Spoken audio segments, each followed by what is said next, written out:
Na segunda-feira nós falamos sobre perdoar as pessoas. E hoje eu quero trazer algo para você que quando a situação é comigo, quando o perdão tem que ser para mim. Esse é um dos fantasmas mais terríveis da nossa vida hoje, né?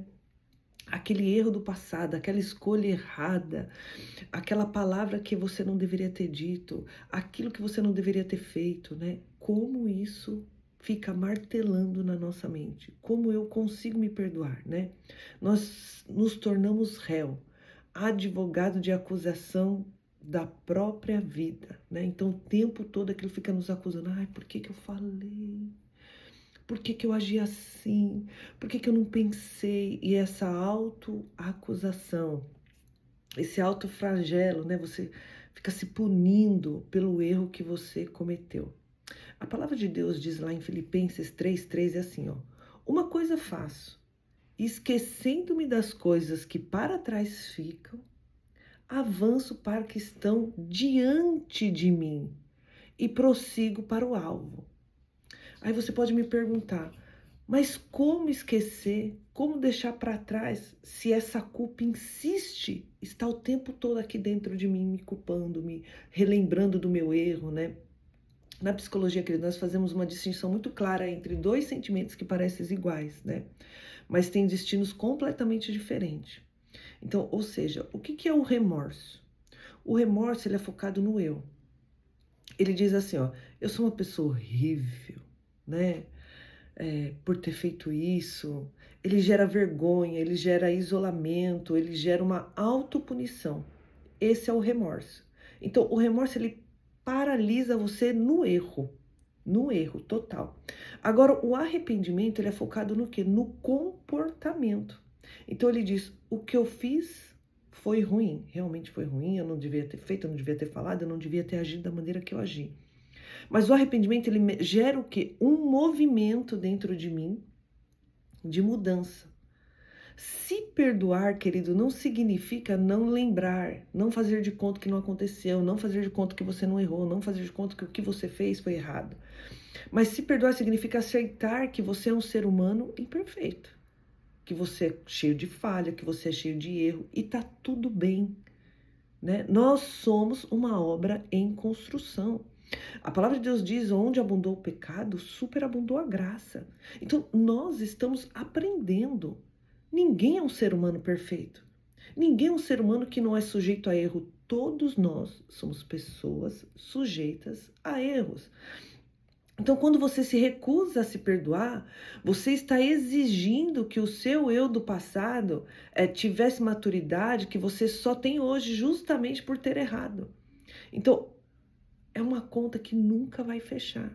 Então, quando você vai se recusar a se perdoar, você está exigindo que o seu passado, que o eu do seu passado, de lá de trás, tivesse maturidade, né, com o que você enxerga hoje. Aí você fala, poxa, eu não, hoje você enxerga como você deveria ter agido. E aí você quer que essa atitude seja consertada lá atrás, e não vai, essa conta não vai fechar. Então, o que eu tenho que entender?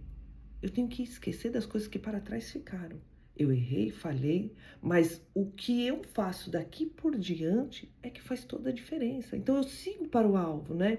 Então, quando você vive em um estado constante de autocondenação, o seu cérebro ele ativa a chamada de rede de padrão DMN, que é associada à ruminação negativa.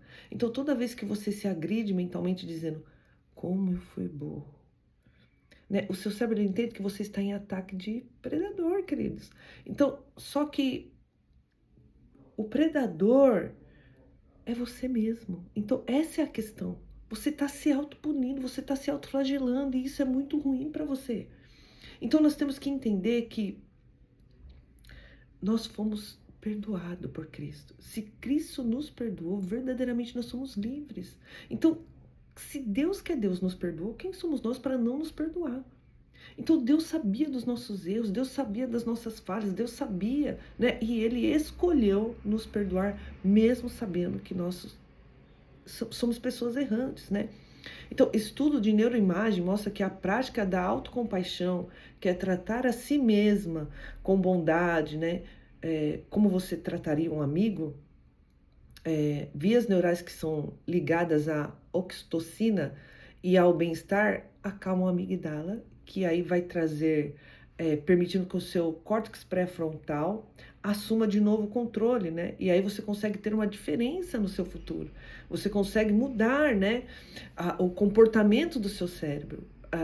E aí vai para um acolhimento, já muda, não vai para aquela sessão só de ataque, né? Então, assim, se você confessar, a palavra de Deus fala, se confessarmos os nossos pecados, Ele é fiel e justo para nos perdoar de todo o pecado e nos purificar de toda a injustiça. Então, Deus é Deus que perdoa, queridos. Agora, vamos fazer uma imaginação aqui. Imagina aí, ó. Teu amigo tá vindo, teu melhor amigo, aquele que você ama mesmo, que você sabe que ele é um cara bacana, que é uma pessoa legal, né? É uma pessoa, sabe, assim, mas ele vem chorando, te abraça, de soluçar. E aí ele vem falando do erro que ele cometeu, e é o mesmo erro que você cometeu. Como você agiria? Como você falaria para ele? Você olharia para ele e falaria assim: você é um burro. Você não deveria ter feito isso. Olha, e vai acontecer isso, isso, isso, isso, isso. Você acabaria com ele? Ou você tentaria levantar ele? Falou, meu, você não é esse erro, eu conheço você, você é um cara bacana, sabe? Não deixa que esse erro te pune dessa forma, né? Eu entendo que você deveria estar de cabeça quente e tal. Então eu tenho certeza que você aconselharia ele da melhor forma.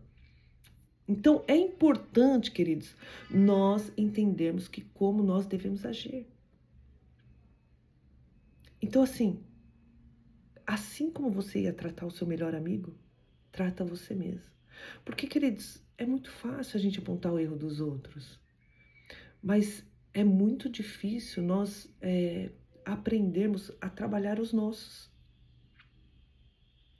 a deixar de nos punir tanto.